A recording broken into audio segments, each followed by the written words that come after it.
Olá, essa é a nossa segunda videoaula sobre formas normais.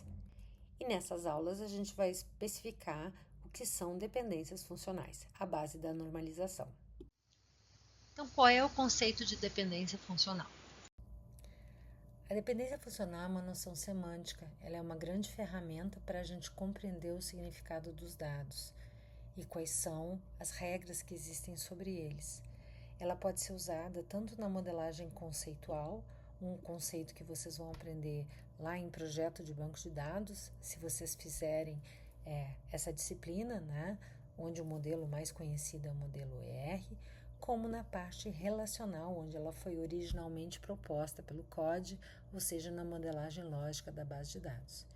E o que ela faz é expressar uma restrição de integridade sobre valores que diferentes atributos podem assumir. Em outras palavras, é um conjunto de relacionamento válido que existe entre os dados. Bom, essa definição parece complicada, mas ela é muito simples, tá? Seja R uma relação, ou seja, uma tabela, seja X e Y atributos de R. X e Y, eles podem tanto representar um único atributo, como por exemplo um CPF, um nome, uma cidade, o DDD, ou abstratamente um conjunto de atributos. Por exemplo, eu falar aqui da combinação de um CPF e nome, tá? Então a gente não vai ligar aqui se esse X está abstratamente representando um atributo só ou um conjunto de atributos, a mesma coisa para o Y. Uma dependência funcional é uma regrinha assim, tá? X flechinha Y. Esse X é o determinante e o Y é o determinado.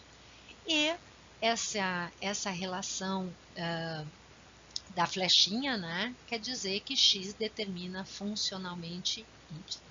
É como se fosse a relação de implicação, tá? X determina funcionalmente Y, tá? Mas não é uma relação de equivalência, tá?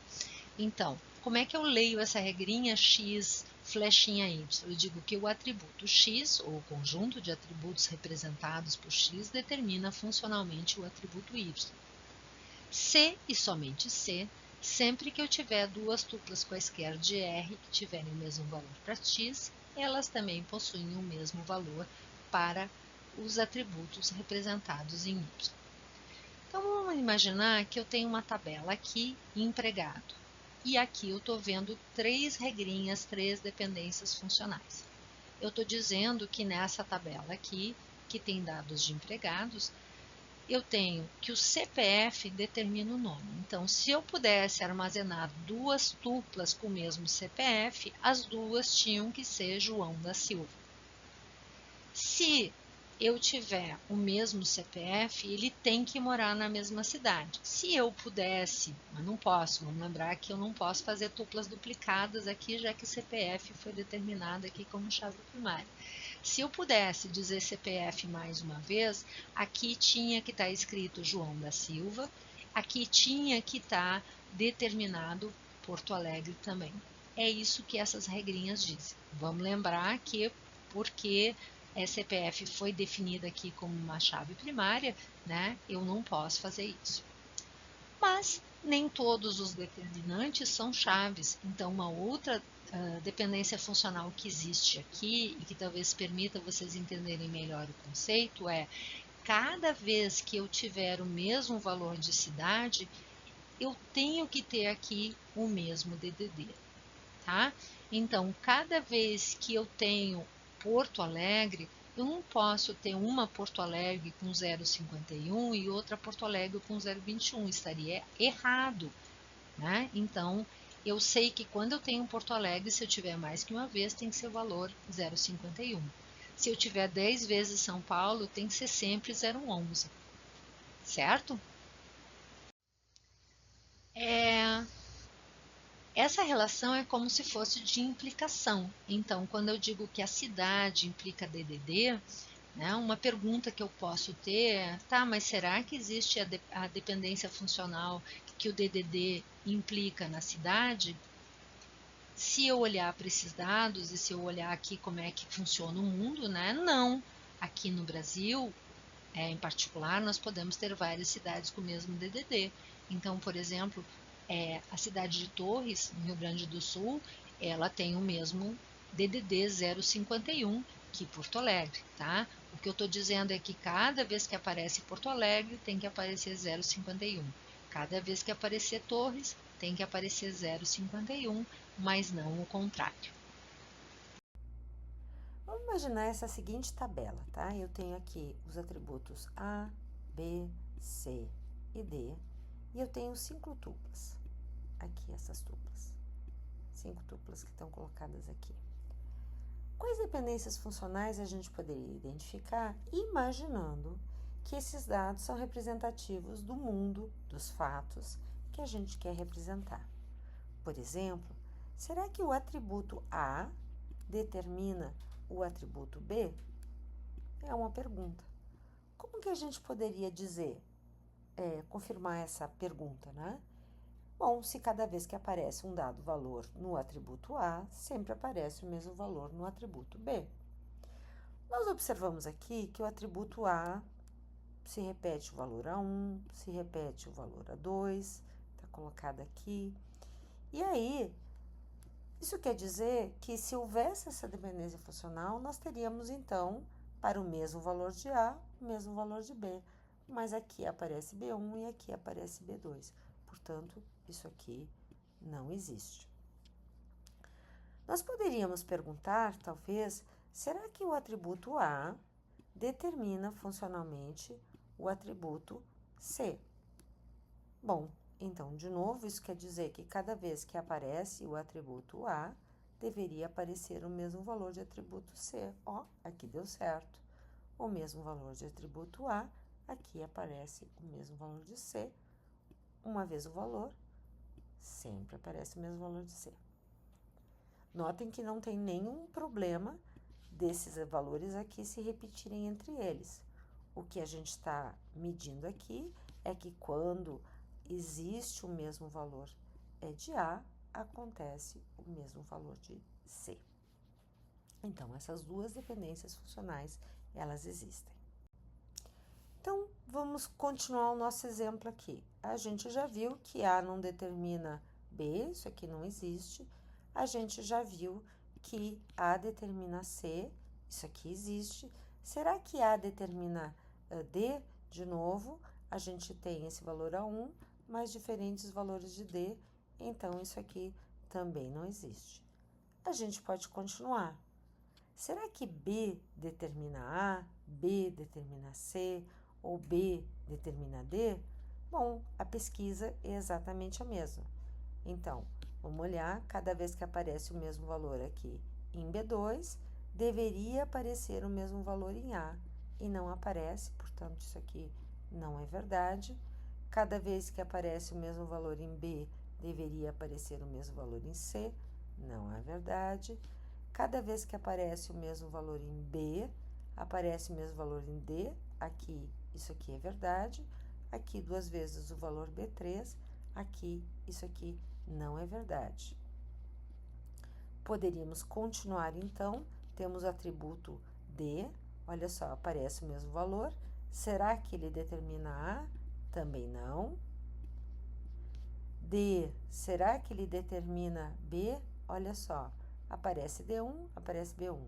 Aparece 2 vezes D2, aparece B2. D3, B3, B4, B4. Então, esse aqui acontece e assim por diante. Então, continuando o nosso exercício, será que A determina B? A gente viu que isso aqui não é verdade. A gente viu que A determina C, isso aqui é verdade.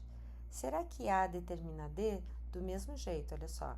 Aqui tem 2 que se repetem, né? Deveria ter o mesmo valor para que isso fosse verdade. Não é verdade. Já vimos também que B não determina A. Temos aqui 2 vezes o valor B2 e ele não determina A. E, de novo, chamando a atenção, eu estou concentrando aqui nos valores repetidos, porque é eles que vão me dar confirmação, tá? B determina C, de novo, eu deveria encontrar valores iguais aqui, isso aqui também não encontro, mas eu encontro essa relação aqui, ó, é B2, D2, isso aqui é o encontro. Posso continuar. Se D determina A, já vi aqui, ó, que D não determina A, isso aqui não existe. Se D determina B, olha só, esses dois valores são iguais, vamos continuar. D1, B1, D3, B3, então os demais valores não se repetem, isso aqui é verdade.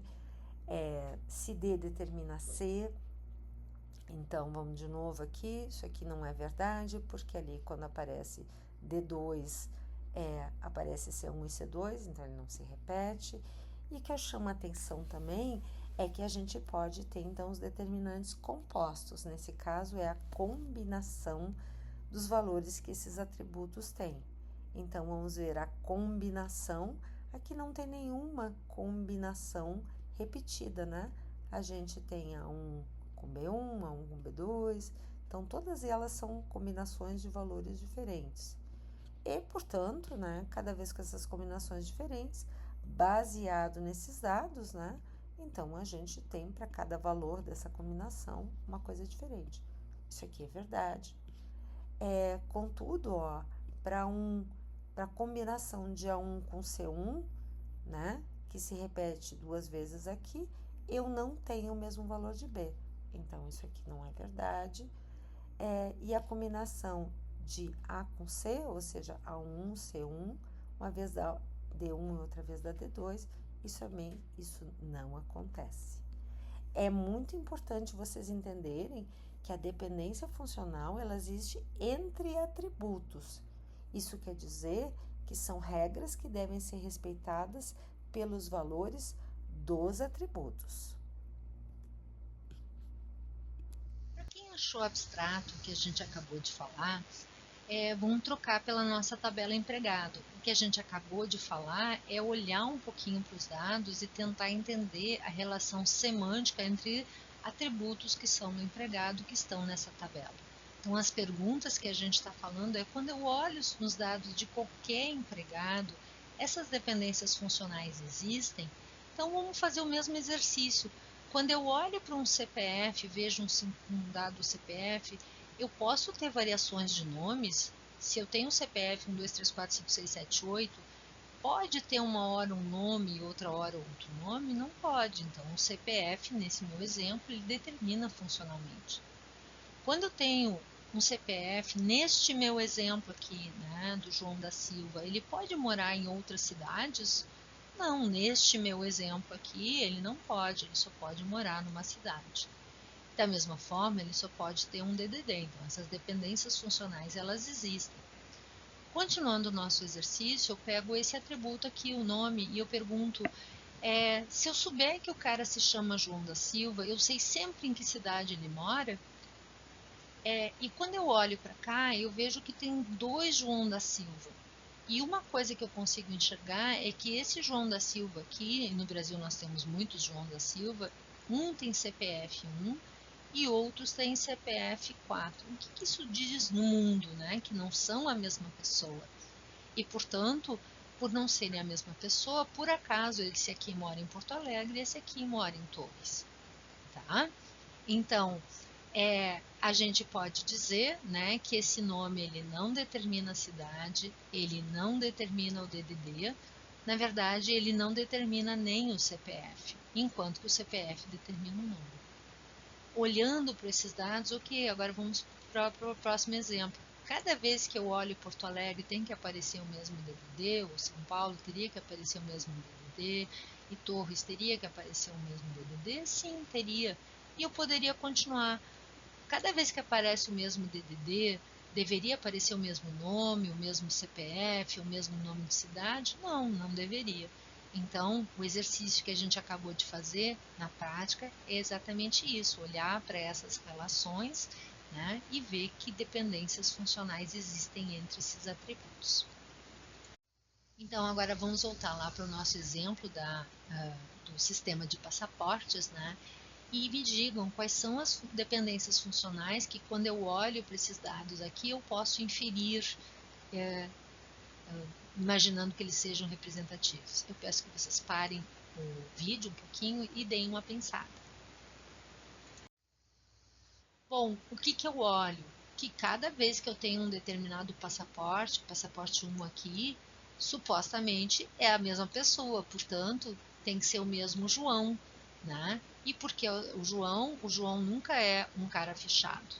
Então, tem que corresponder, né? E que mais? Cada vez que aparece esse passaporte aqui, né? Essa pessoa tem que ser argentino. Bom, quando eu olho agora para esse segundo passaporte aqui, bom, ele não se repete, né? Mas tá tudo certo. Vejam que agora eu tenho a Argentina colocada mais uma vez. E o que a gente observa quando olha cada vez que tem a Argentina colocada aqui, né? A gente tem a observação que o endereço dessa embaixada é o endereço 1 e que os argentinos não precisam de visto. Isso acontece aqui, isso acontece aqui e isso acontece aqui. Então, na verdade, a gente sabe que a nacionalidade determina a embaixada e o visto. Bom, que outras repetições a gente tem aqui, né? A gente vê aqui que tem esse passaporte 1 aqui repetido algumas vezes. Uma vez ele entrou numa data, outra vez ele entrou noutra data, né?